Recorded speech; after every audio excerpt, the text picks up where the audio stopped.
Chers collègues, je vous invite à vous asseoir, à mettre vos téléphones en mode vibreur, en tout cas les rendre silencieux. Et puis avant d'ouvrir le conseil municipal de ce soir, qui est court, je vais appeler les commerçants, enfin je vais inviter les commerçants qui sont dans le public à nous rejoindre ici. Vous pouvez venir. Plutôt que de faire une motion, plutôt... vous pouvez faire le tour, passer sur les côtés si vous voulez. Ils vont vous expliquer ce qu'ils ont fait hier, quelle a été leur démarche. Puis après, on verra, nous, on va vous expliquer comment on va soutenir leur démarche. Et on s'est dit que dans l'actualité, à l'approche des fêtes de fin d'année et dans la période complexe, et je crois qu'il y a un journal allemand qui a titré l'Absurdistan pour parler de la France, je trouve que ça va bien à la façon dont ce gouvernement gère la crise sanitaire et ses conséquences, de donner la parole aux commerçants qui ont pris l'initiative hier de prendre des photos, etc. Mais je vais leur laisser le micro pour qu'ils vous disent tout ça. Anthony, tu peux t'asseoir à ma place, t'es maire pour le temps qu'il faut.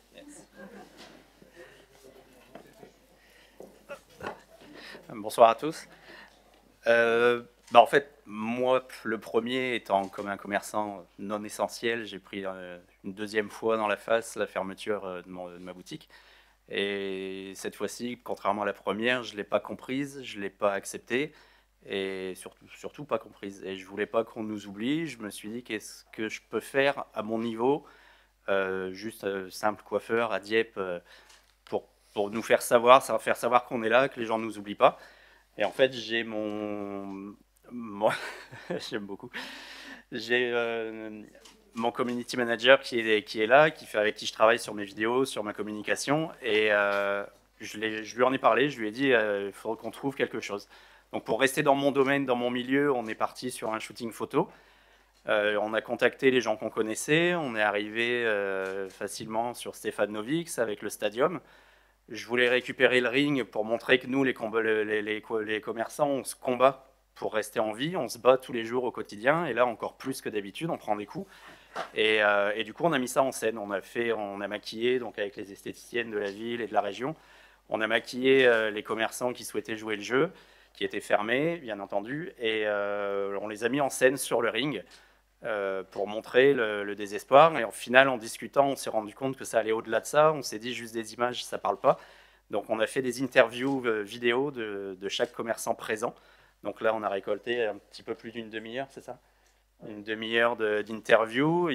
J'ai été hyper touché, on a été très touché, beaucoup. Il y a des gens qui sont au bord de la dépression, il y a des gens qui parlent limite de suicide. Donc c'était hyper touchant, on se sent abandonné. Il y a une détresse générale, que ce soit humainement parlant, économiquement, et puis sur toutes les boutiques de chacun en fait. Après, voilà, donc on a voulu mettre ça en image, essayer de montrer. Donc ça va divulguer ce soir sur les réseaux sociaux. Demain dans la presse, on a Paris Normandie, les infos diepoises, France 3 pour l'instant qui nous ont contactés aussi. Puis bon, voilà, tout simplement montrer qu'on n'est pas mort, qu'on est toujours là et il faut nous soutenir. C'est tout.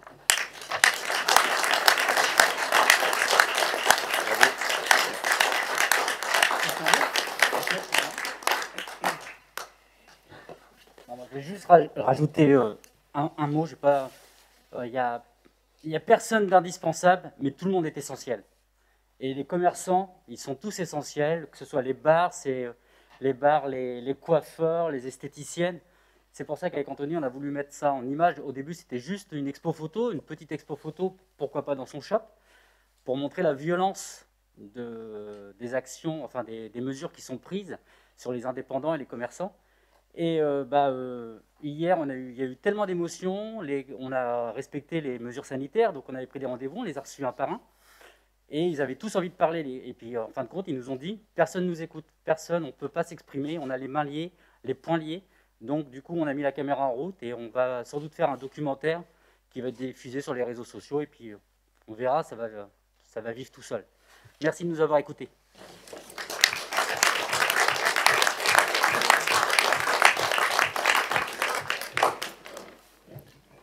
Ça fait un moment qu'on a l'habitude d'avoir un conseil municipal qui fait résonner les combats du territoire. La dernière fois, c'était les hospitaliers qui nous disait qu'il y avait urgence avant le deuxième confinement, parce qu'il manquait de moyens, parce qu'ils étaient fatigués de la première vague, et qu'il y avait urgence à aborder le sujet.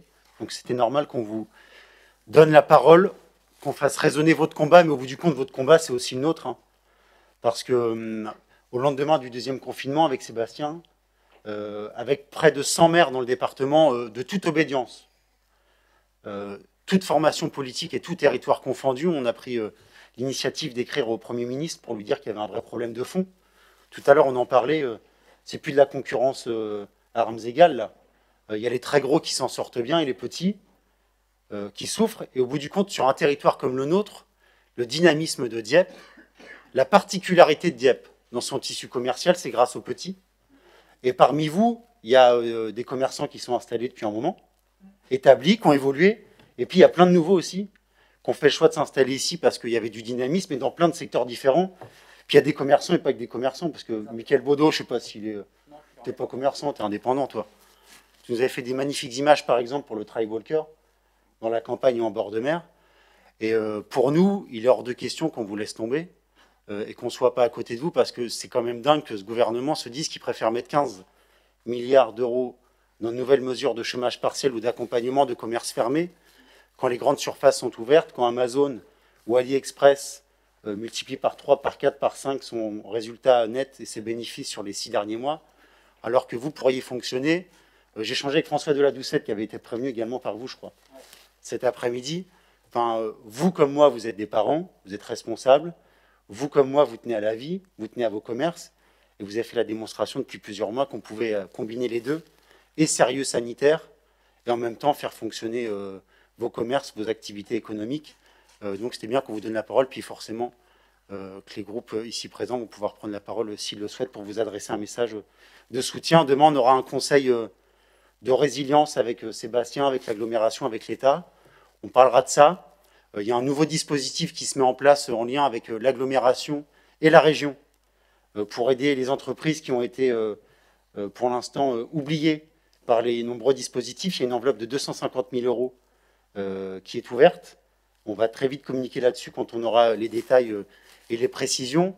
Mais on a déjà fait avancer les choses, c'est ce que je voulais vous dire ce soir et pour que la presse le reprenne. Le dispositif, normalement, ne devait concerner que les entreprises de moins de 4 salariés. On a réussi à étendre à 10 salariés. Les auto-entrepreneurs étaient exclus de ce dispositif. On a réussi à convaincre la région de les intégrer, parce qu'on ne peut pas faire la promotion de l'auto-entrepreneuriat depuis des années, quand il y a un coup dur, les abandonner, alors que ce sont aussi les plus fragiles. Donc voilà, je voulais vous envoyer ce message. Et je laisse la parole à l'Assemblée. Je crois que Sébastien Jumel veut nous dire un truc, et comme je vous le disais, demain, il a un rendez-vous important. Bonsoir à tous. D'abord, moi, je trouve que le symbole qui consiste à ce que le maire cède sa place pour que des acteurs du territoire prennent la parole, c'est un symbole très très fort et qui correspond à l'état d'esprit qui est le nôtre. Jamais oublier qu'on est là pour représenter les habitants, pour porter leur voix, et donc cette maison est la vôtre. Et donc quand vous parlez ici, c'est ce symbole-là. Deuxièmement, moi je voulais vous dire, mais vous le savez déjà, je fais partie des députés qui ont voté contre le deuxième plan de reconfinement. Non pas que je nie qu'il y a une situation sanitaire préoccupante, hein, parce qu'elle reste préoccupante, il faut être profondément vigilant. Mais si j'ai voté contre, c'est pour deux raisons principales. D'abord, parce que j'ai considéré que ce gouvernement n'avait tiré aucun enseignement de la première vague et qu'il aurait dû réarmer l'hôpital dans les 6 mois qui nous ont séparés de la première vague. Et si on l'avait fait, on n'en serait pas là. Je fais vite, mais on a formulé des propositions là-dessus. Et que deuxièmement, ce reconfinement n'en était pas un, puisqu'il privilégiait les gros et qu'il asphyxiait les petits. Et dans les petits, il y a tous les petits, et dont les commerçants. On ne s'est pas contenté, évidemment, de voter contre ce plan de reconfinement. J'ai porté à l'Assemblée des amendements, y compris avec des groupes qui étaient de l'autre côté de l'hémicycle, en direction pour préserver les commerces, pour dire ce que nous avons dit par écrit avec Nicolas au Premier ministre, et 100 maires, c'est pas rien, 100 maires de Seine-Maritime qui écrivent la même chose, pour dire les commerçants sont prêts à réouvrir en respectant des gestes qui sont compatibles avec l'urgence sanitaire. Les protocoles sont faciles, rendez-vous, gel, limiter le nombre de personnes dans les commerces, etc. etc. Enfin, on a formulé tout ça. Mais à ça, le gouvernement est resté sourd. Troisièmement, les aides débloquées. Alors, il faut les multiplier, il faut les additionner, mais elles ne compensent pas l'absence d'activité et l'effondrement du chiffre d'affaires.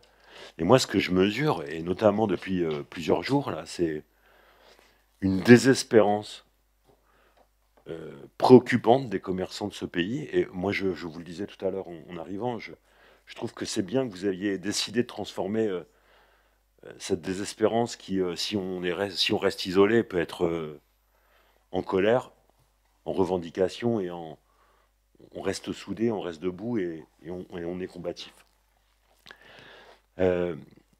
Demain, le Premier ministre réunit les principales forces politiques de ce pays et les principaux groupes, enfin les groupes de l'Assemblée nationale, et je représenterai mon groupe à cette rencontre avec le Premier ministre. Et je vais porter, y compris le témoignage de ce soir, pour dire il faut réouvrir sans attendre. Il faut réouvrir, le 28, il faut réouvrir. On est prêt à réouvrir. D'autant que ça ne vous a pas échappé, dans le même temps, les supermarchés, dans des conditions sanitaires préoccupantes, et pour les salariés et pour les clients, sont restés ouverts, ce qui ne les empêche pas, entre parenthèses, de licencier des caissières. Et que dans le même temps, Amazon... alors, Amazon existait avant la crise, mais le problème, c'est qu'on habitue, à la faveur de la crise, en fermant les petits commerces, de nouveaux clients, que je ne culpabilise pas. Moi, je ne juge pas les gens qui achètent sur Amazon. Mais on réhabitue des nouveaux clients à faire appel à cette entreprise qui ne paye pas d'impôts en France, contrairement à vous, qui fait de la fraude à la TVA et qui maltraite ses salariés accessoirement, ce qui n'est évidemment pas accessoire. Et qu'il y a eu des contaminations Covid. Et j'ai d'ailleurs initié avec d'autres collègues de plein de groupes différents une pétition pour dire un Noël sans Amazon, parce que je pense qu'on doit aussi porter auprès de nos concitoyens l'idée que on a applaudi les soignants tous les soirs à 20h au premier confinement, et on aimerait bien que ça se traduise concrètement. Aujourd'hui, je ne rencontre personne qui dit du mal des petits commerces qui souffrent. Mais dès que vous allez réouvrir, il va falloir qu'on joigne le geste à la parole et qu'on vous soutienne en faisant en sorte que le Noël, le plus possible, passe par les petits commerces que vous représentez. Cette pétition, elle a aussi... Alors figurez-vous que la pétition qu'on a lancée, elle a été l'objet d'une cyberattaque. Moi, je ne sais même pas comment ça marche, mais on m'a expliqué ça.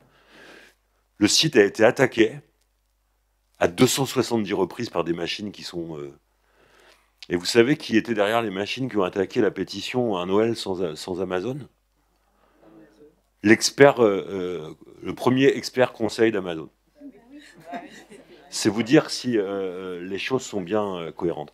Donc, pour pas être trop long, je veux vous dire que demain, je ferai partie de ceux qui disent que l'économie réelle, les commerces de centre-ville ne peuvent pas être la variable d'ajustement de ce gouvernement et qu'il faut réouvrir sans tarder. Alors, il y a l'angle mort dans tous les discours des restaurants et des bars, y compris l'absence de perspective, elle est pour les gérants, pour les salariés, mortifère, irrespectueuse, enfin insupportable, et que nous dirons ça évidemment avec force demain. J'ai quand même bonne... Enfin, voilà, je vous tiendrai au courant demain de ce qui aura bougé. J'ai l'impression qu'ils vont être obligés de desserrer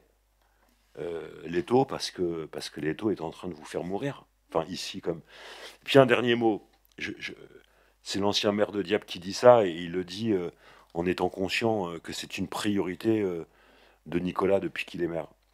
C'est qu'à la faveur de cette crise, la peur que j'ai, moi, c'est que des années et des années d'efforts, 15 ans d'efforts de la ville, avec les vitrines, avec la chambre de commerce lorsqu'elle avait un peu de moyens pour le faire, avec tous les acteurs, pour que le cœur de ville, ici, ne soit pas comme les cœurs de ville qu'on rencontre ailleurs, c'est-à-dire complètement morts, complètement vidés. Enfin, on a la chance d'avoir une ville avec des commerces de qualité, dynamiques, des nouveaux commerces qui se créent, etc. Et que la peur que j'ai, moi, c'est que 15 années d'efforts, même, je pourrais même dire 30 années d'efforts, pour y compris englober tous les maires qui se sont succédés, parce que quand on réhabilitait le cœur de ville avec les OPA, on a aussi fait en sorte que la ville ne ressemble à aucune autre, et qu'elle soit belle, et que les gens soient contents d'y venir.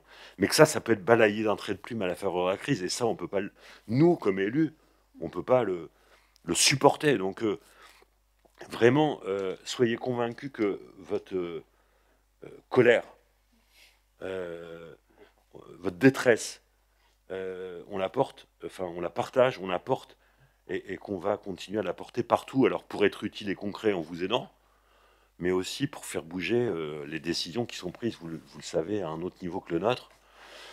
Et moi, ce qui m'insupporte aussi, c'est que ça a été fait à chaque fois d'une manière verticale, sans concertation, quoi. C'est-à-dire qu'il faut regarder la télé, même quand on est député, je vous le dis, hein, pour savoir ce que Jupiter va décider. Et ça, c'est pas supportable. J'ai l'impression que les ministres regardent la télé aussi pour apprendre ce que le président décide des fois. Mais...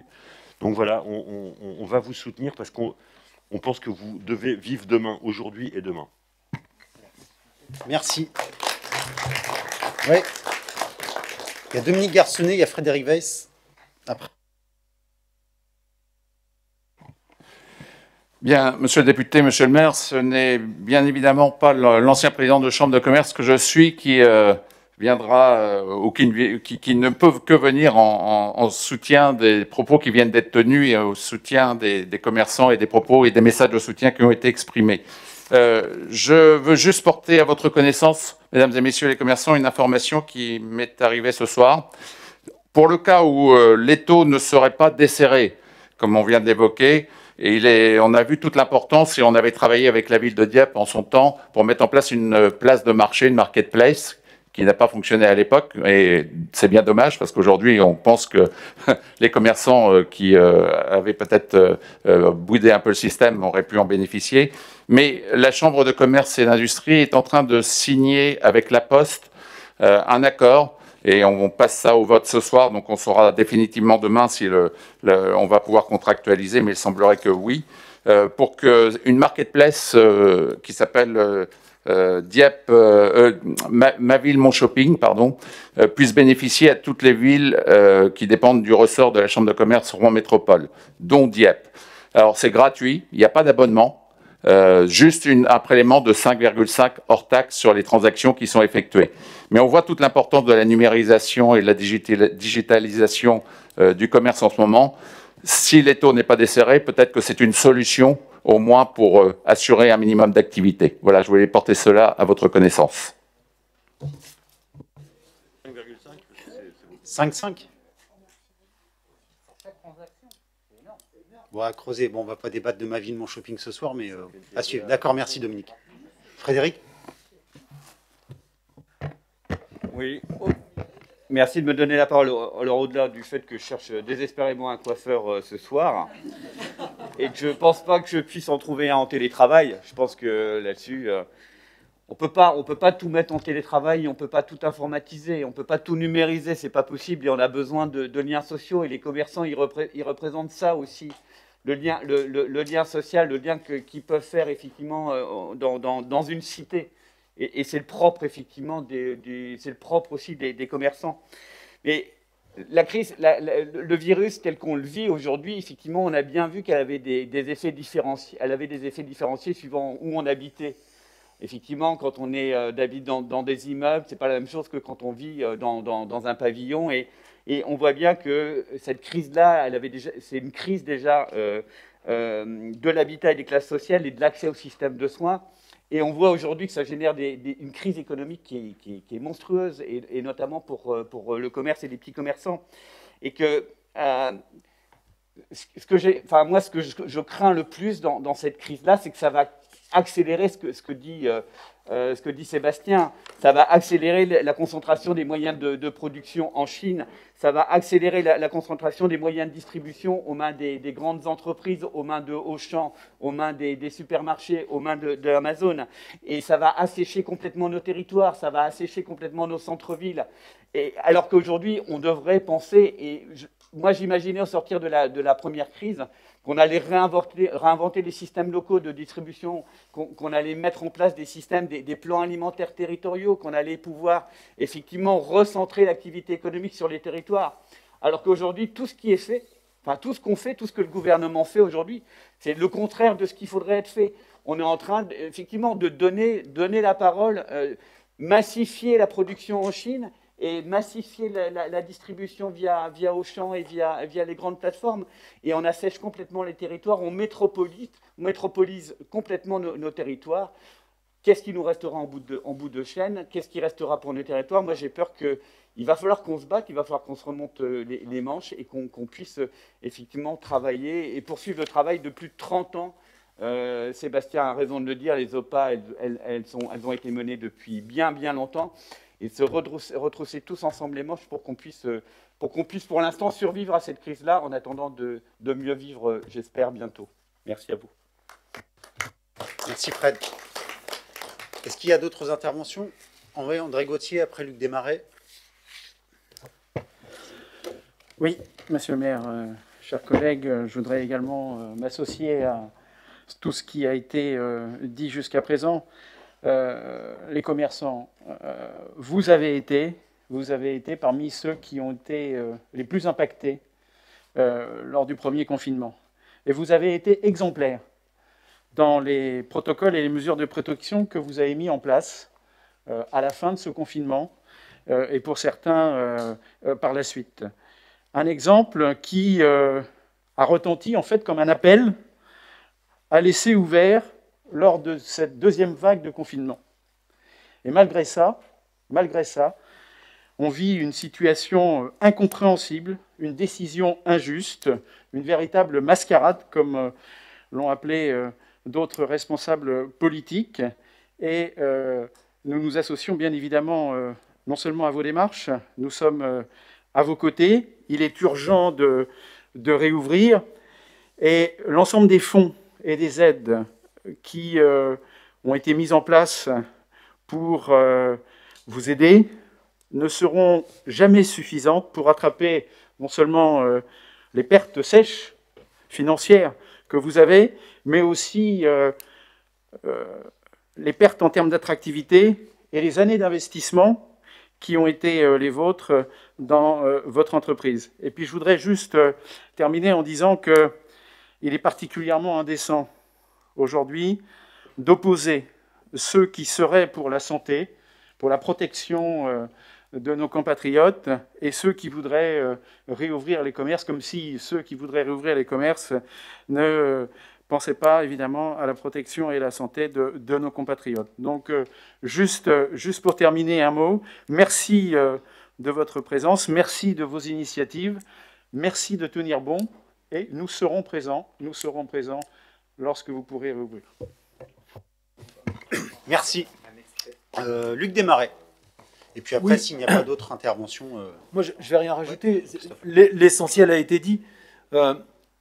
Depuis une dizaine de jours, avec la majorité, il a été mis en place un dispositif qui s'appelle « On est là ». Et du coup, c'est les services publics, les élus, qui vont à la rencontre des habitants dans l'ensemble des quartiers. On rencontre les habitants, on échange, on discute. Et là aussi, bon nombre d'habitants de notre ville. Ce matin, il y a une petite dame de 90 ans qui me dit « Je suis un petit peu longue, mais il y a longtemps que je n'ai parlé avec quelqu'un. » Et du coup, voilà, c'est aussi ça. Et elle me dit « Mais quand est-ce que vous allez rouvrir nos commerces ?» Voilà, on était rue Valentin-Feldman. Rue Valentin-Feldman, il y a quand même des commerces. Mais elle dit ceux du centre-ville. Elle a l'habitude d'aller boire un café, etc., avec sa fille qui se rejoint au centre-ville. Voilà. Ce petit mot pour vous dire que nous, on est dans la ville, on va dans tous les quartiers. On est en contact depuis toujours, mais particulièrement ces derniers jours avec l'ensemble des collègues élus autour de la table. Et que J'achète dans ma ville qu'on avait mis en place à la sortie du confinement en mai. Dès fin mai, on avait mis en place aussi avec en photo mon boucher local de la rue Jean Jaurès. Et du coup, voilà, c'était aussi, venez chez nous, venez chez nous, venez chez nous. Et du coup, c'est ça aussi, c'est-à-dire que ça, c'est pas, on sort pas ça du chapeau aujourd'hui, hein, cet attachement au quartier, aux commerces qui font vivre le quartier, qui sont dans nos quartiers. Ben, ça, c'est une attache forte qu'on avait déjà pendant la campagne, qu'on a développé pendant la campagne. Mais voilà, moi, je pense que la Smart City, c'est pas ici, et que j'achète dans ma zone. Voilà. Et je dis aussi, parce que Sébastien, tu l'as dit également, c'est qu'il y a un vrai mépris du petit. Et comme il y a un mépris des petits élus locaux, il y a aussi un mépris pour les petits commerces locaux. Voilà. Bravo à vous. Merci, Luc. J'en profite pour vous informer que le journal de bord du mois de décembre sera en grande partie réservé aux commerces de proximité et à faire la promotion d'un produit ou des boutiques de tout le cœur de ville. Ça ira toute boîte, ça ira sur les réseaux sociaux aussi, pour lancer ce message aux habitants. On a voulu que ça ouvre, maintenant il faut y aller pour les fêtes de fin d'année. Jean-Christophe Lemaire. Oui, monsieur le maire, monsieur le député, bien évidemment, j'entends exprimer ici toute la solidarité du groupe, comme a pu l'indiquer André Gauthier. Je crois qu'on ne mesure pas à ce jour les conséquences dramatiques, tant sur le plan économique que social, des deux crises que nous traversons. J'en veux pour preuve, et je vais aller rapidement, on constate une explosion du nombre de bénéficiaires de RSA partout, je ne sais pas seulement sur Dieppe, mais partout, qui sont d'ailleurs pris en charge par le département. Et on constate par ailleurs une extrême pauvreté ou des personnes qui sont de plus en plus en grande souffrance. On a débloqué au département lundi dernier, dans le cadre de la commission permanente, une aide exceptionnelle pour les associations qui interviennent dans le domaine des aides alimentaires, donc une aide de 150 000 €. Il y a 2 associations diepoises qui sont concernées. Il y a le Petit Marché et puis chez Louisette, de la société Oxygène, parce qu'il y avait une demande très très importante et vraiment en explosion. Et je pense qu'on ne mesure pas ce qu'on va devoir subir dans les mois et les semaines à venir. Bien évidemment, au-delà des commerçants, c'est aussi derrière tous les salariés des commerces qui sont bien évidemment concernés. Et vraiment, moi, je souhaite apporter mon soutien à votre engagement. J'ai pu constater effectivement dans les quartiers que vous circuliez pour rencontrer ceux qui étaient peut-être les plus en difficulté. Et moi, je vous félicite pour cette démarche. Je pense qu'il faut le dire aussi. Il faut être tous unis par rapport à cette crise que nous traversons.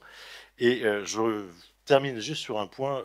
Lors du dernier conseil municipal, ou peut-être l'avant-dernier, j'avais demandé à ce qu'on puisse débloquer peut-être un fonds spécial pour aider les commerces qui seraient les plus en difficulté. Je reviens sur cette demande. Je pense que manifestement, on va se retrouver avec des situations dramatiques, avec une explosion vraisemblablement début du premier semestre 2021 de redressement, voire de liquidation judiciaire. Et je pense que ce fonds pourrait être envisagé. Dernier point et dernière proposition, nous avons sur la communauté de communes de Douai une décision qui a été prise pour prendre en charge les loyers commerciaux des commerçants les plus en difficulté. C'est également une suggestion que je fais aujourd'hui. Oui, d'ailleurs, sur l'aide économique, c'est pour ça que j'ai évoqué le dispositif de 250 000 € avec l'agglomération dont on fait tous partie. Picard-Dieppe est dans l'agglomération et en lien avec la région, ce sont ces deux collectivités-là qui ont la compétence économie. Bah, écoutez, merci. Bon courage. Et puis, les belles photos qu'on a vues fleurir sur les réseaux sociaux seront aussi mises sur le quai, à la place des Gavions. On a pris l'engagement aujourd'hui avec la communication de la ville, pour avoir un service com au service des habitants une nouvelle fois. Bonne continuation, bon courage. À très bientôt chez vous pour consommer.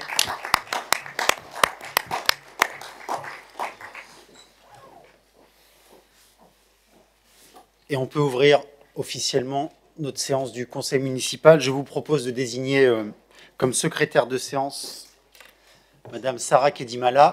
J'imagine qu'il n'y a pas d'opposition à cela. Et Sarah, tu peux faire l'appel, s'il te plaît.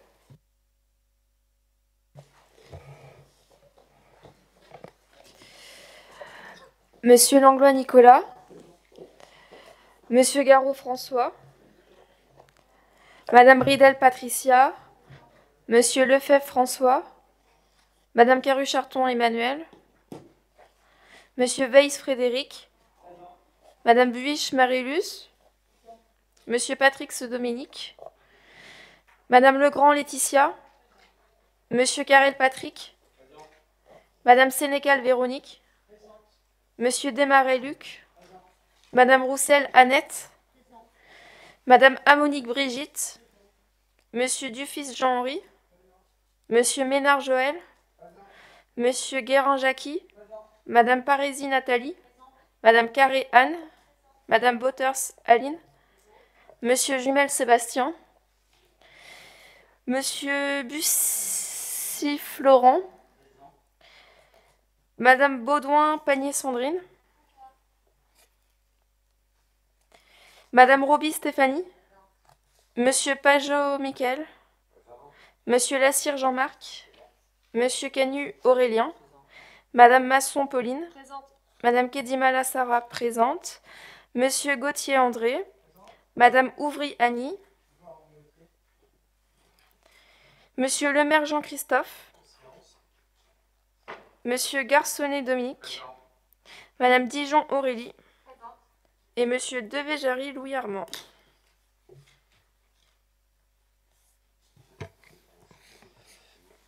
Merci Sarah. Vous avez sur vos tables une motion déposée par le groupe Emediep.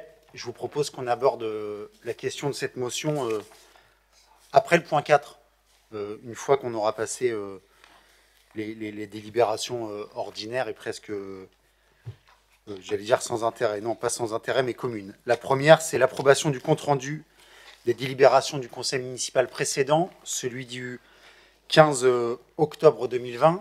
Est-ce qu'il y a des questions, des interventions sur ce compte-rendu? J'imagine que non. Merci à vous. Ensuite, le point 3, le compte-rendu des décisions prises en vertu des délégations d'attribution au maire. Est-ce qu'il y a des questions, des interventions sur ce point 3? Non, je vous en remercie. Le point 4, c'est aussi un point habituel, en portée à connaissance sur les déclarations d'intention d'aliéner et renonciation à acquérir. Est-ce qu'il y a des questions? Non. Vous avez, comme je vous l'ai dit, sur la table, une délibération qui nous est parvenue cet après-midi, une motion d'urgence. Je propose à l'ensemble du conseil municipal de valider la notion, pas la motion, mais la notion d'urgence et laisser présenter le groupe Emediep sa motion d'urgence. Est-ce qu'il y a des oppositions à adopter l'urgence de cette motion et à l'intégrer dans notre ordre du jour de ce soir? Pas d'opposition, pas d'abstention. Je vous en remercie. Je laisse la parole à André Gauthier, j'imagine, pour présenter la motion. Oui, merci Monsieur le maire d'avoir accepté de mettre aux voix l'urgence de cette motion, et je remercie l'ensemble de mes collègues d'avoir considéré en effet qu'il y avait urgence. Il y avait urgence parce que cette motion, elle est suscitée par la colère, par l'effroi. Le vendredi 16 octobre, un professeur d'histoire a été sauvagement assassiné en sortant de son collège. Il y enseignait nos valeurs communes, la liberté de conscience et la liberté d'expression. Et ce crime odieux, malheureusement, vient s'ajouter à la trop longue liste des 266 victimes des 22 attentats depuis la tuerie de l'école juive d'Ozar Otara en mars 2012.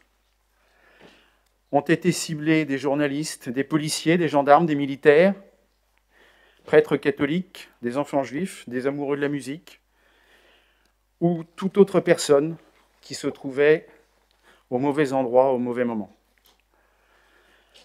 Des familles brisées, des familles qui devront vivre sans leurs proches. Et face à cette tuerie, à ces tueries, nous nous sommes rassemblés, nous nous sommes recueillis. Certaines fois, nous avons chanté la Marseillaise, nous avons invoqué nos grands auteurs, nos illustres auteurs des Lumières. Nous avons marché, nous allumons des bougies, nous postons aussi des messages sur nos murs Facebook et réseaux sociaux. Mais ça ne suffit pas. Ça ne suffit pas parce que ce terrorisme artisanal est malheureusement intérieur. Et je voudrais dire ici, Monsieur le maire, que aucun territoire n'est à l'abri. Aucun territoire n'est à l'abri. Quelles que soient les politiques, la proximité qui sont développées dans les politiques municipales, aucun territoire n'est à l'abri. Et j'en veux pour preuve la liste que nous avons souhaité mettre au début de cette motion, la liste des communes qui pleurent des victimes de ces odieux attentats. J'imagine qu'à Saint-Étienne-de-Rouvray, qu'à Saint-Denis, qu'à Villejuif, qu'à Montrouge, comme à Nice, comme à Paris, comme à Magnanville, les municipalités prennent soin de leurs habitants. Donc aucun territoire n'est épargné par un islam radical qui, en notre sein, exècre la démocratie, la liberté, l'égalité et la fraternité, parce qu'il a pour objectif de détruire notre mode de vie et notre mode de pensée. Et nous devons renforcer notre vigilance face à cet inacceptable. Nous devons être justes. Et justement, l'islam radical n'est pas l'islam, puisqu'il est la négation de la tolérance. Ce qui, en effet, permet de souligner cet islam courageux qui, dans ces moments douloureux pour notre nation, ne cède pas aux intimidations et s'insurge ouvertement. Notre combat contre le radicalisme, contre le fanatisme, est aussi le leur, et nous devons être unis. Face à ce terrorisme aveugle, je pense que nous pensons que là où nous sommes, là où nous avons des responsabilités, nous devons passer de la parole aux actes. Nous devons passer des manifestations d'intention aux actes. Et chacun à son niveau, chacun selon ses moyens, chacun selon ses compétences, nous pouvons apporter notre pierre à cet édifice, à cette lutte contre la barbarie. Et c'est dans cet état d'esprit de cohésion sociale et sociétale que nous vous proposons, sans aucune arrière-pensée, de partager dans un débat républicain quelques propositions. Elles ne sont pas exclusives. Il peut y en avoir d'autres. Mais nous pensons que ces quelques propositions pourrait montrer également l'implication de notre commune et de l'ensemble de ses partenaires dans cette lutte contre le radicalisme et le fanatisme. Je vais juste les énumérer très rapidement. Faire signer à l'ensemble des associations qui sont subventionnées ou aidées par la ville, mais aussi les structures d'accueil et d'animation à destination de la jeunesse, une charte de respect des valeurs républicaines. Faire signer à l'ensemble des agents municipaux une charte des respects des valeurs républicaines. Renforcer la sensibilisation et la formation des acteurs de terrain à la prévention de la radicalisation et au repérage d'éventuelles dérives communautaristes. Je sais qu'il y a un certain nombre d'initiatives qui sont prises.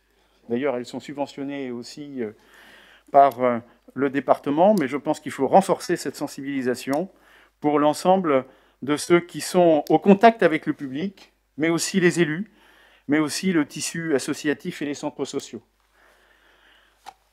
Pour avoir participé à une réunion justement de sensibilisation sur ces préventions des dérives communautaristes, je peux vous assurer que tout le monde a à apprendre.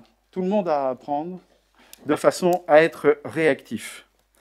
Proposer un module obligatoire sur la liberté d'expression et la laïcité aux jeunes qui bénéficient d'une aide ou d'un soutien de la collectivité municipale.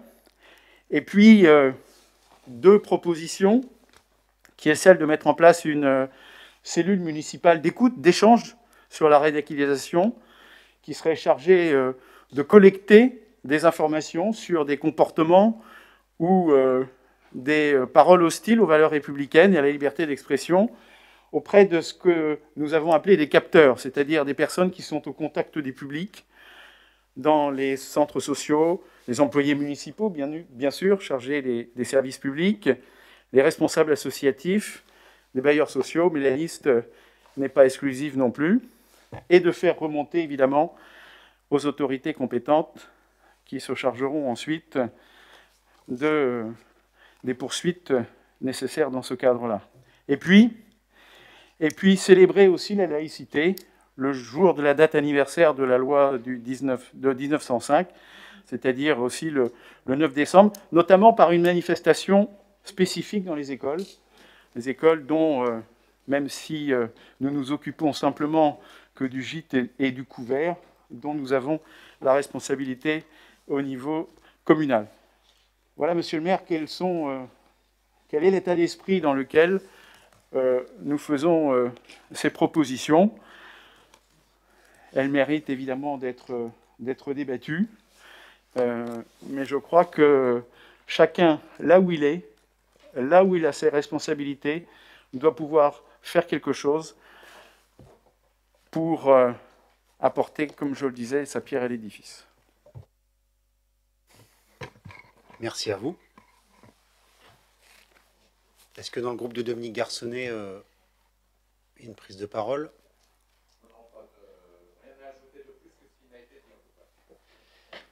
Merci.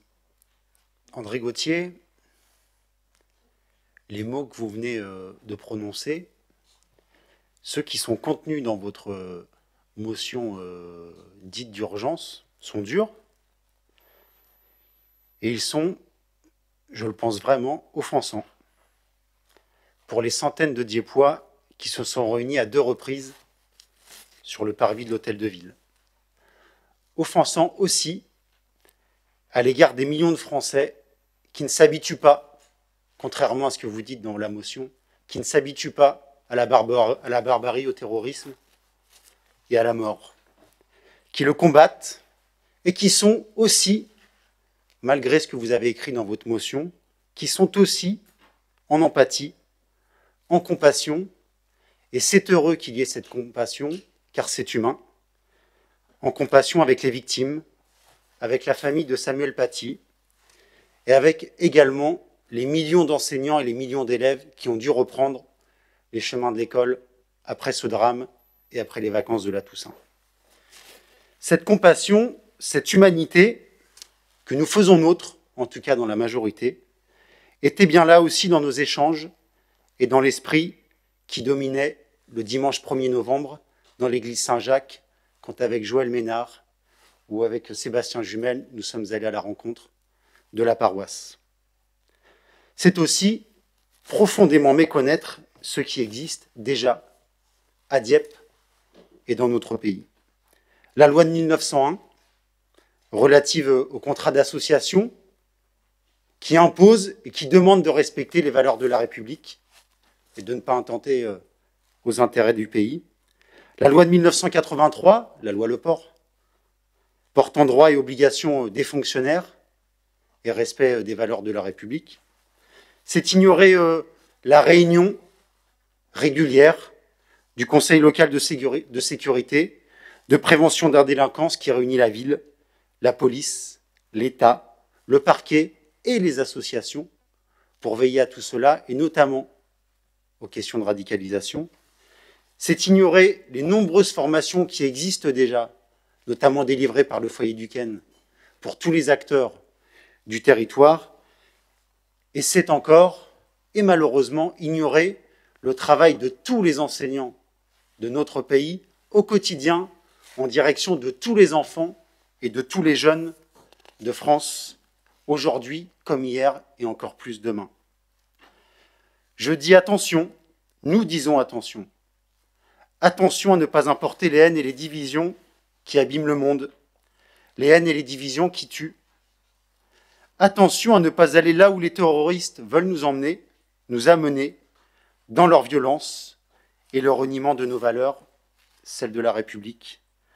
Attention à ne pas briser l'esprit de responsabilité et de concorde qui a toujours prévalu en France jusque-là et doit prévaloir sur ces sujets aussi graves.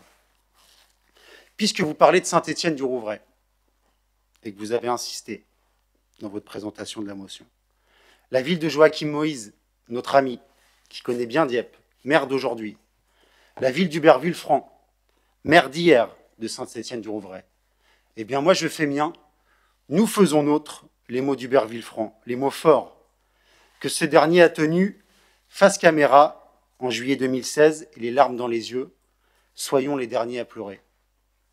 Alors maire de Saint-Étienne-du-Rouvray, quelques heures après le drame qui a ébranlé sa ville et tout le pays, conscient des dangers, conscient du risque de basculement que je ressens dans votre motion, les deux pieds sur le terrain et les deux pieds dans sa ville, il a dit et fait tout l'inverse de l'esprit de votre motion, soyons les derniers à pleurer.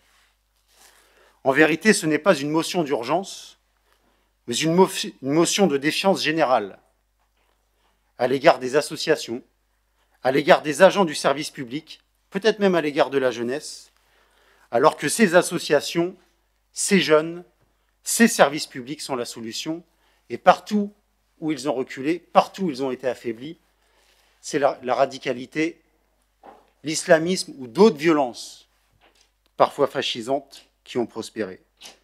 Vous devriez plutôt les soutenir, plutôt que de les culpabiliser ou de les soupçonner du pire, pour faire le choix de l'unité, de la compassion, de l'humanité. Pour ces raisons, je demande à la majorité municipale de rejeter cette motion et l'esprit qui malheureusement domine. Est-ce qu'il y a d'autres interventions? Non, c'est bon, André Gauthier, vous avez présenté votre motion. On passe au vote. Si, je peux. Je vous assure que je peux. Si.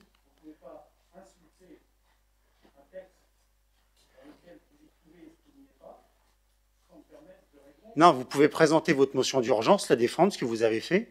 Je peux donner ma position et celle de la majorité, puis ensuite on passe au vote. On passe au vote. Qui est favorable à cette motion? Qui s'abstient? Qui vote contre? Merci à vous.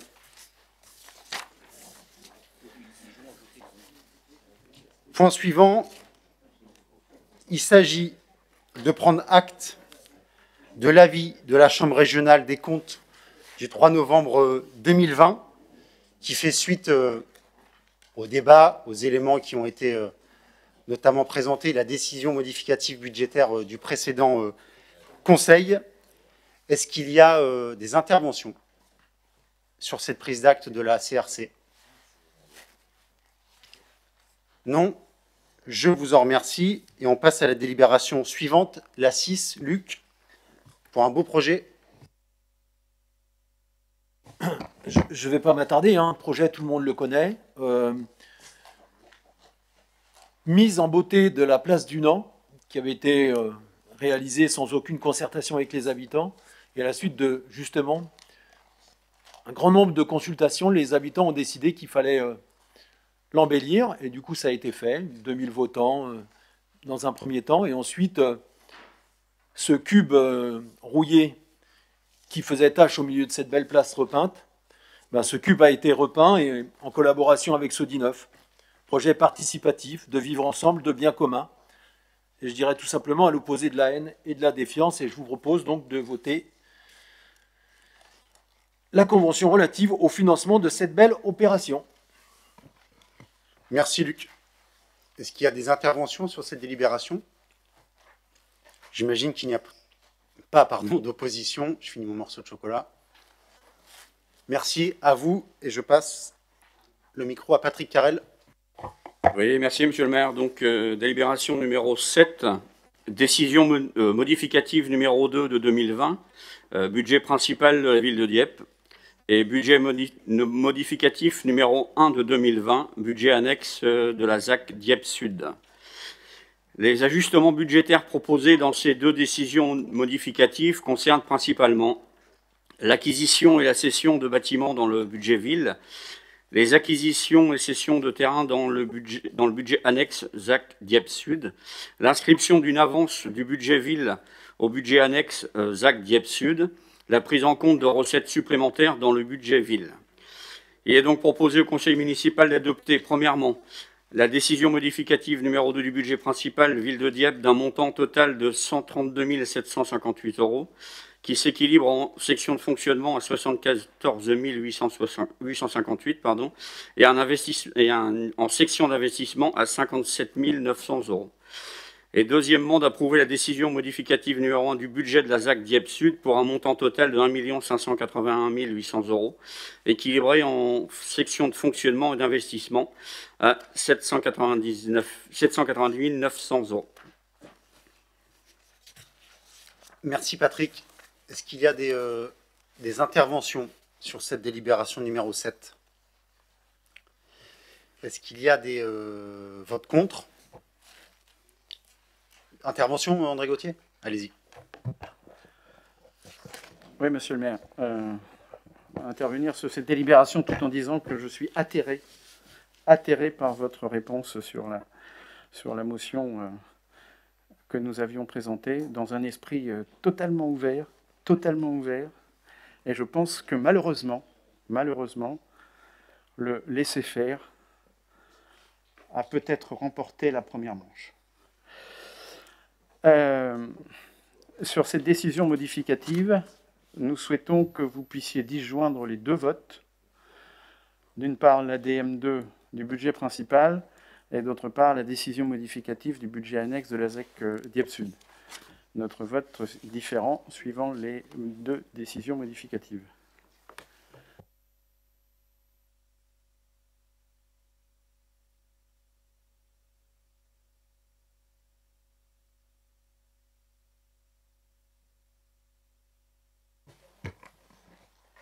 Allez, pour vous permettre de voter pour, on va le faire. Quant au laisser-faire, je ne suis pas convaincu que de jouer les gros bras derrière la table en se plaçant en minorité, ça fasse avancer les choses. Et je crois sincèrement ce que j'ai dit, donc j'assume ça. Et puis je vais vous dire, je vais reprendre les paroles d'un chanteur que j'aime bien. Je suis à ma place quand je vous dérange et on est à notre place quand on vous dérange, donc c'est plutôt bien. Allez, on passe au vote sur la décision modificative numéro 2. Numéro 1 plutôt, non, numéro 2, pardon. Voilà. Numéro 2, qui est contre? Qui vote contre?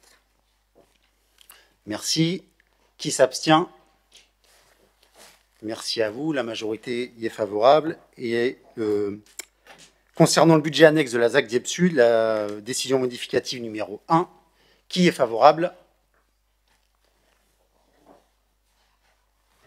D'accord, merci, pas d'opposition, pas d'abstention. Je vous en remercie. On avance, commencez à voter le budget. Délibération 8, Patrick, on continue. Donc, délibération numéro 8, maintien des primes et indemnités versées aux agents placés en autorisation exceptionnelle d'absence pendant l'épidémie du coronavirus Covid-19. La délibération du 9 juillet 2020 prévoit le maintien, à titre exceptionnel, du versement du régime indemnitaire à l'ensemble des agents placés en autorisation exceptionnelle d'absence, tous motifs confondus, dans le cadre de l'épidémie de coronavirus. Ces dispositions étaient en vigueur du 17 mars 2020 au 10 juillet 2020, soit jusqu'à terme de la première période de l'état d'urgence sanitaire. Toutefois, compte tenu de la recrudescence du nombre de personnes infectées par le virus et la gravité de la situation et la nécessité d'isoler les personnes présentant des symptômes pouvant laisser craindre une infection ou une atteinte de la dite infection, Il est proposé au conseil municipal de n'appliquer aucune carence sur le régime indemnitaire et par conséquent de maintenir le versement de l'ensemble des primes et indemnités aux agents qui seraient en arrêt maladie ou en autorisation exceptionnelle d'absence en raison du Covid-19 à compter du 1er septembre 2020 jusqu'à terme de la pandémie. Merci Patrick. Est-ce qu'il y a des oppositions sur cette délibération? Non, pas d'abstention non plus. Merci à vous et on peut saluer l'engagement des agents du service public qui s'adaptent à tous les changements, à tous les décrets, à toutes les circulaires tous les 3 jours qui annulent la précédente et qui modifient les organisations, mais qui le font pour être au service des habitants et prendre soin d'eux. La suite, Patrick? Opération numéro 9, logement de fonction, modification de la liste des bénéficiaires. La délibération numéro 18 du 3 octobre 2019 fixe la liste des emplois donnant accès à une concession de logement par nécessité absolue de service et les bases du calcul du montant mensuel des charges accessoires à payer par les bénéficiaires. Suite à la vente du domaine des Roches, il est proposé au conseil municipal d'actualiser la liste des bénéficiaires d'un logement de fonction par nécessité de service. Cette liste est arrêtée comme suit. Gardien, gardienne des résidences pour personnes âgées, RPA, Le Meunier et Marcel Paul. Les gardiens des cimetières de Neuville, de Jeanval et du Pollet. Les gardiens des écoles Jules Ferry, maternelle, Langevin et Broglie. Et les gardiens de la maison Jacques Prévert, du pôle La Fontaine et du parc paysager de Neuville. Merci Patrick. Est-ce qu'il y a des oppositions? Oh, c'est l'évolution, c'est bien du projet des Roches. C'est une bonne chose. Pas d'abstention non plus, j'imagine. Merci à vous. Délibération suivante, Patrick, vas-y. Ouais, délibération numéro 10, convention de mise à disposition de moyens humains auprès de la ville de Yvetot. Le conseil municipal du 13 décembre 2018 a autorisé la signature d'une convention relative à la mise à disposition auprès de la ville d'Yvetot pour une durée d'1 an renouvelable du conservateur en chef du château-musée à raison de 6 jours par an afin de procéder au récolement de la collection d'ivoire du musée de la ville d'Yvetot. Les travaux n'étant pas terminés, il est proposé de renouveler ce dispositif à compter du 1er janvier 2021 pour une nouvelle période d'1 année sur une base de 7 jours par an cette fois, renouvelable une fois. La ville d'Yvetot remboursera au prorata du temps réel de mobilisation les rémunérations et accessoires versés à l'agent mis à disposition, les charges comprises. Un titre de recette sera émis semestriellement à cet effet. Il est proposé au conseil municipal d'accepter cette mise à disposition et d'autoriser la signature de la nouvelle convention correspondante. Merci Patrick. Pas d'opposition sur cette délibération, j'imagine. Et puis le hasard fait que le premier adjoint au maire d'Yvetot est un collègue retraité des douanes. Ça n'a rien à voir avec la collaboration, mais comme le conseiller est court, je me permets de passer les informations. Je peux continuer, Patrick. Donc, délibération numéro 11, modification numéro 2 du tableau des effectifs des emplois permanents de la ville de Dieppe et du stationnement. Le tableau des effectifs du personnel communal doit être modifié afin de répondre aux besoins de la collectivité. Cette modification intègre 5 suppressions de postes, 5 créations de postes et 6 évolutions correspondant à des ajustements d'emploi ou de mobilité. Il est proposé au conseil municipal d'approuver les modifications du tableau des effectifs, d'autoriser monsieur le maire à signer toutes les pièces de nature administrative, technique, financière nécessaires à l'exécution de cette présente délibération. Merci Patrick. Des interventions sur ces délibérations numéro 11? Des oppositions? Des abstentions? Je vous en remercie. François Lefebvre, pour la numéro 12, s'il te plaît. Oui. Donc, il s'agit effectivement, dans le cadre du PAF, du rachat à l'EPF des terrains à Cour de Dakar. Donc, dans le cadre du programme d'action foncière de la ville de Dieppe, l'établissement public foncier de Normandie a acquis pour le compte de la ville les parcelles suivantes. Le terrain SCI de la rue du site de Gonfreville, situé Cour de Dakar, d'une contenance de 7 334 m² pour un montant total de 335 199,75 € TTC, hors frais de notaire. Le terrain Dieppe-Fruits, situé Cour de Dakar, parcelle d'une contenance de 8 416 m² pour un total de 460 320 €, hors frais de notaire. Dans le cadre de la convention qui lie la ville à l'EPF, l'acquisition de ces propriétés est prévue pour un montant total hors taxe de 716 913,79 €, auquel il faudra ajouter la TVA et les frais notariés. Il est donc proposé au conseil municipal d'approuver l'acquisition de ces parcelles et d'autoriser monsieur le maire à signer tous les actes de vente à intervenir à cet effet.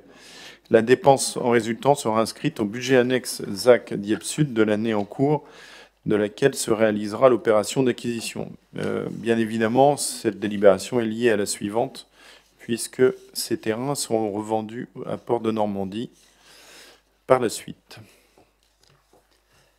Merci François. Est-ce qu'il y a des interventions sur cette délibération numéro 12?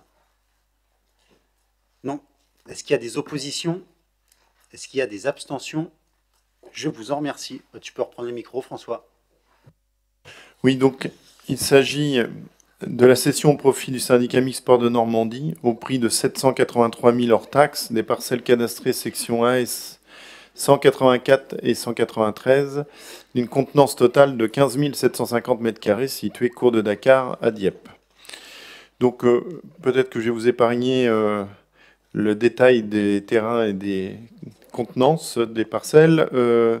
Il est proposé donc au conseil municipal d'approuver la cession des parcelles cadastrées 184 et 193 d'une contenance totale de 15 750 m² au profit du syndicat mixte Port de Normandie pour un montant total de 783 000 hors taxes et d'autoriser la signature de tous les actes et pièces s'y rapportant devant intervenir à cet effet, étant précisé que les frais de taxes, droits et honoraires seront à la charge de l'acquéreur.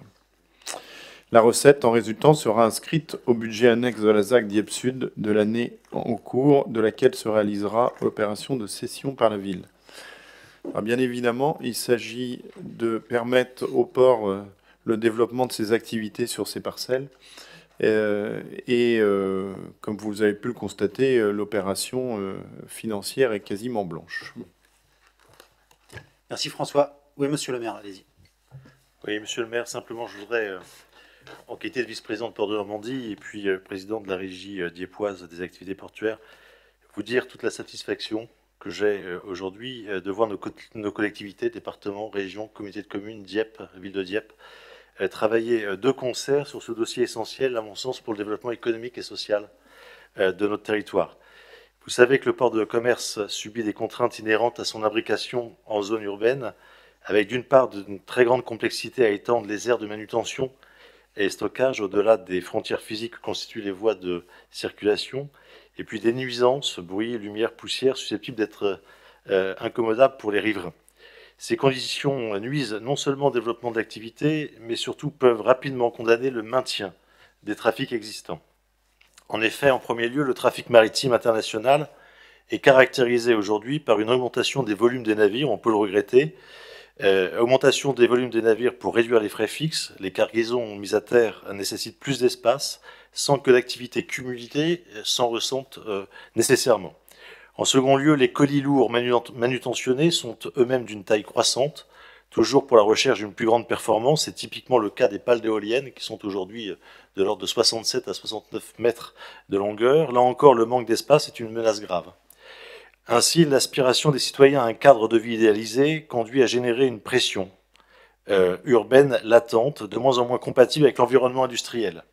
Il est essentiel de créer des franges portuaires dans lesquelles des activités douces, le stockage tout particulièrement, pourront ménager une transition entre l'urbain et le portuaire. Dans le cas précis du cours de Dakar, il convient également de considérer que les travaux entrepris pour l'approfondissement du quai de Norvège, c'est un investissement de l'ordre de 10 millions d'euros pour Port de Normandie, conduisaient à interdire toute activité pendant quasiment plus d'un an sur ce quai, pourtant le plus actif du port. Il y avait une impérieuse nécessité à étendre le domaine portuaire pour la préservation des emplois et de l'économie du territoire.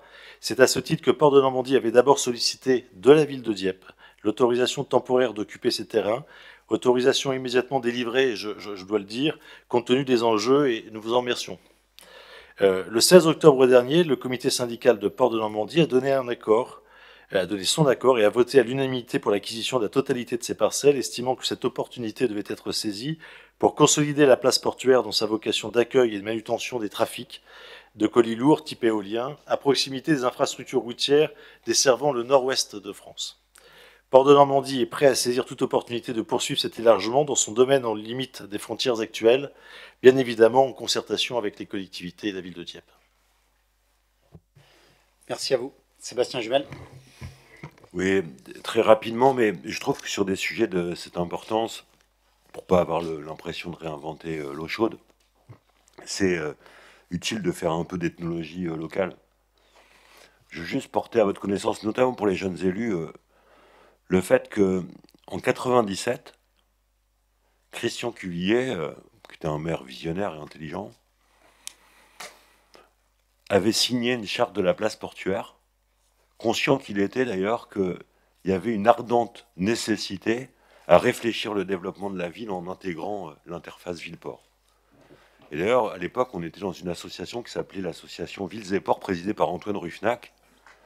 À l'époque, d'ailleurs, où la région avait des visions d'un haut niveau sur les stratégies portuaires. Deuxième fouille archéologique, mais plus récente, avoir en tête qu'à l'occasion de la rédaction du premier livre blanc de développement de la place portuaire, puis du second, initiative que j'avais prise avant d'être maire en fédérant l'ensemble de la communauté maritime, nous avions formulé un grand nombre de propositions, notamment celle de graver dans le marbre la domanialité publique portuaire dont on parle aujourd'hui, celle du cours de Dakar. Je pourrais parler des rotations transmanche en plus, etc., etc. Et je le dis parce qu'à l'époque, je me souviens que on pouvait se moquer un peu de cette initiative, la considérant comme irréaliste, proclamative, utopiste.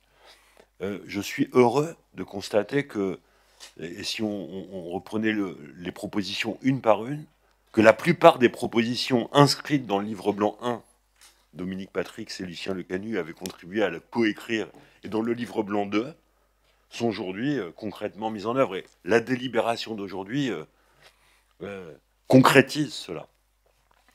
Quatrième élément, et là on n'est plus dans l'ethnologie locale, même si ces rappels sont d'une profonde actualité, la ville s'est pas contentée de faire ça lorsqu'elle a établi son plan local de l'urbanisme. Et lorsqu'on a établi le SCOT à l'échelle de l'agglomération, on a aussi gravé dans les schémas d'urbanisme locaux ce parti pris politique. Et vous l'avez dit, monsieur le maire, qui consiste à dire que nous, on considère qu'il est parfaitement compatible de songer développement industriel et développement urbain, et il est parfaitement compatible de marier développement portuaire et développement urbain. D'ailleurs, on résume ça en disant que le port est dans la ville et la ville est dans le port. Et je porte à votre connaissance qu'il va y avoir un CIMER sur la mer. Il y a un nouveau ministère de la mer et c'est bien. Et il va y avoir un comité interministériel à la mer. J'espère que ce sera de nature à définir une stratégie nationale pour développer les ports à dimension humaine comme les nôtres. Et je lance ça comme un appel à consensus d'une certaine manière. Je souhaite que les différentes collectivités, régions, départements, la ville, je n'ai pas de doute, l'agglomération non plus, en tout cas aujourd'hui, hier c'était plus compliqué, apportent comme contribution l'idée qu'il y a un repas très bien, port normand, le port du Havre, de Paris et de Rouen, très bien, mais qui a, pour l'avenir portuaire de notre pays, nécessité de consolider, de développer, de considérer qu'il y a un avenir pour les ports à dimension régionale comme le nôtre, ou comme Cherbourg. C'est, je crois, aussi la force de Port Normand Associés. Je le dis avec Nicolas, quand il y a eu le passage de relais, immédiatement on a acté avec le président Morin que Dieppe acceptait d'être dans Port Normand Associés. Parce que nous, on a toujours considéré qu'il y avait une place pour un complexe portuaire normand et une complémentarité entre les places portuaires. Tout ça, d'une certaine manière, est résumé dans l'acte de vente du cours de Dakar aujourd'hui, et moi j'en suis très heureux. Comme quoi, en politique, c'est bien d'avoir des idées fixes, et surtout c'est bien d'avoir une cohérence dans la durée. C'est Paul qu'on inaugurera un de ces quatre, C'est aussi ça, hein. Je me souviens de ceux qui, à une époque, pensaient vouloir tirer une croix sur cette domanialité industrielle nécessaire à l'activité portuaire, et on a bien fait de résister.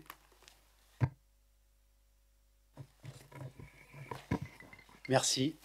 Cette nouvelle-là, la prochaine sortie du bateau de Laurent Le Courtois, la livraison il y a peu de temps du bateau école qui s'appelle Anita Conti parce qu'il est le bateau école du lycée Anita Conti par Manche Industrie Marine.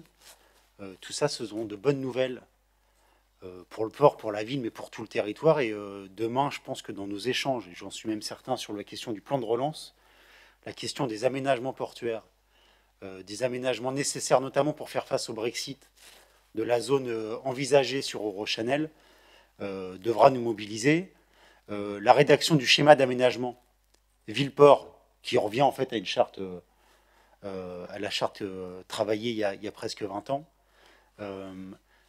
Tout ça va nous mobiliser. Je trouve ça bien qu'il y ait consensus sur ce sujet portuaire ce soir, parce que lors du dernier conseil syndical de Port de Normandie, notre collègue de droite, conseiller régional, était moins unanime sur la question.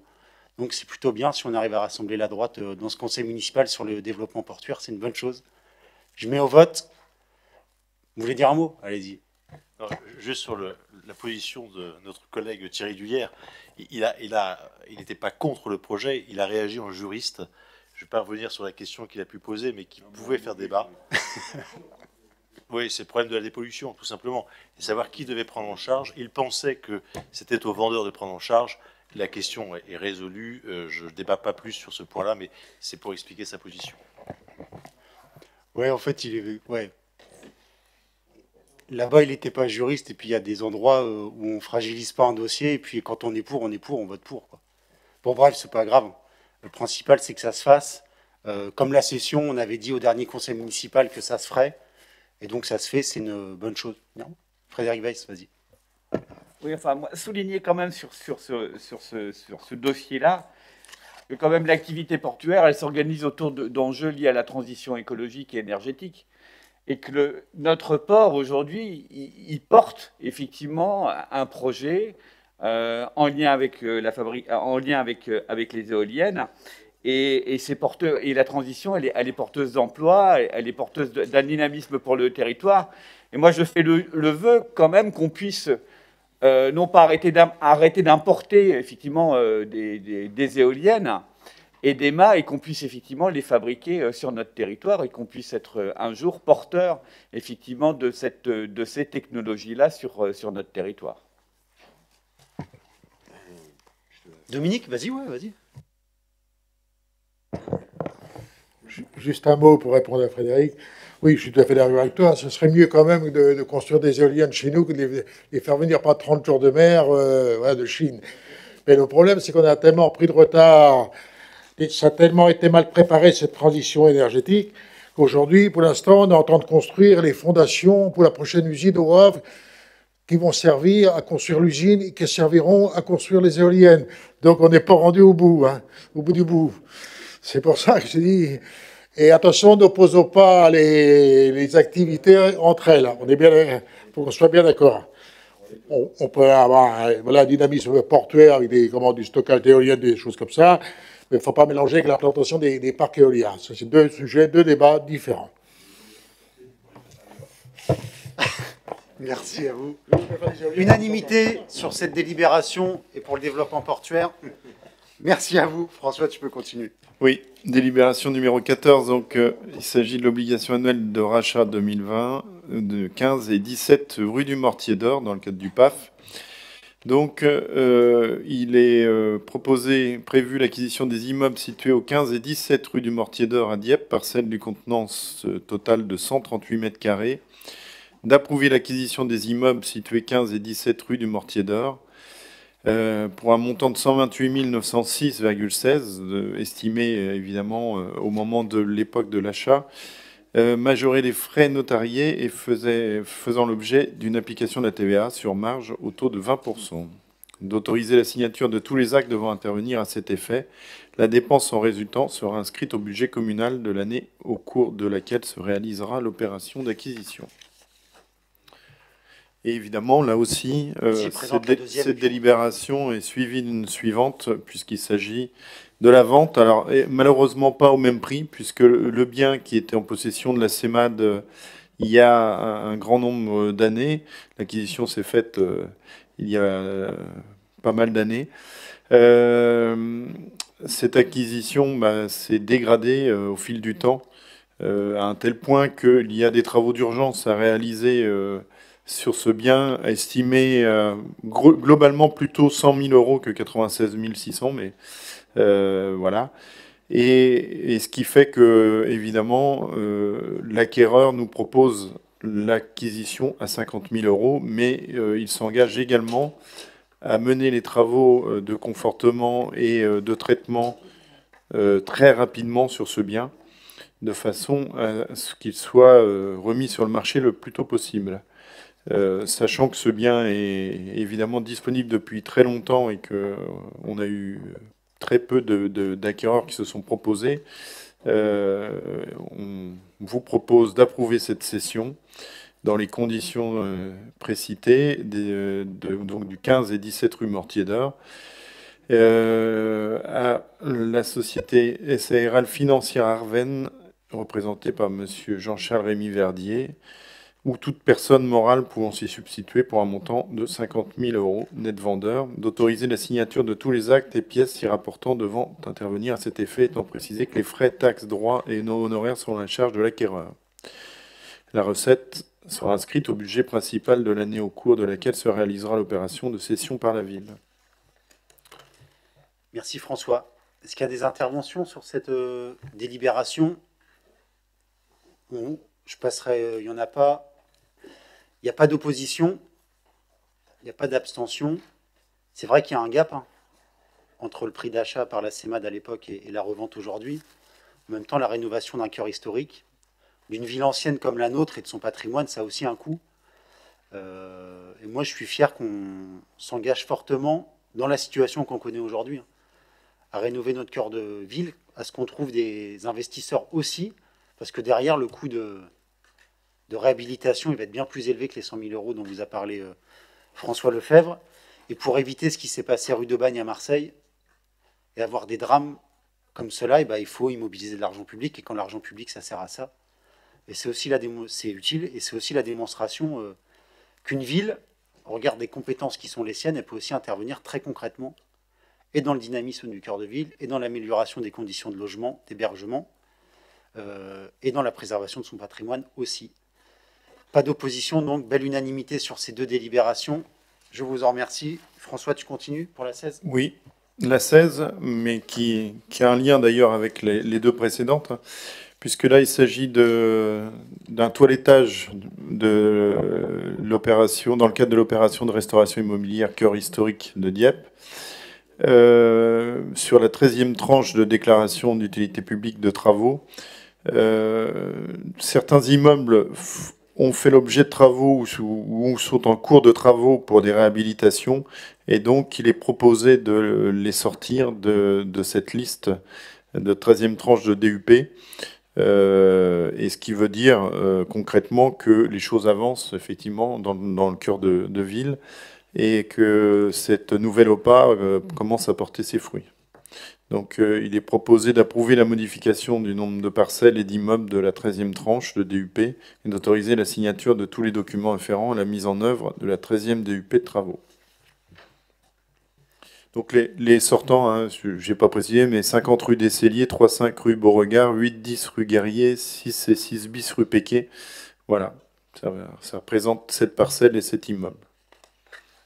Merci François. Il y a de belles opérations qui vont partir là encore, de réhabilitation. Il y en a une qui a été livrée rue des Bonnes Femmes. Si c'est dans le kilomètre et dans le périmètre du kilomètre pour vous promener, allez voir. C'est magnifique vu de l'extérieur. Est-ce qu'il y a des oppositions? Des abstentions? Non. Merci. Emmanuel Carrucharton pour la dernière. Oui, c'est pour rectifier une erreur qui s'est glissée dans la perception du bonus territoire de la CAF. Donc, Les montants des subventions allouées à la maison Jacques Prévert et au foyer du Ken, donc il convient de le rectifier. Il est proposé au conseil municipal d'approuver la modification de la délibération numéro 24 en date du 15 octobre 2020. Merci Emmanuel.